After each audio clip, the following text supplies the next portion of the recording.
Saat ini setidaknya sudah 11 sekolah di Palembang tercatat terpapar COVID-19. Melalui catatan Dinas Kesehatan Sumatera Selatan dari Julga tersebut ada 6 SMP dan 5 SMA di Kota Pempek telah terpapar COVID-19. Virusnya beberapa di antaranya adalah sekolah unggulan di kota ini. Dalam keterangannya, Kepala Seksi Pencegahan dan Pengendalian Penyakit Menular di Dinkes Palembang, Yudi Setiawan, membenarkan kondisi tersebut.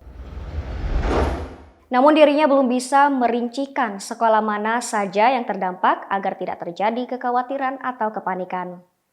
Yudi pun menghimbau setiap sekolah harus mengaktifkan satgas internal di tiap-tiap sekolah yang bertugas mengawasi kepatuhan terhadap prokes pencegahan COVID-19 di sekolah.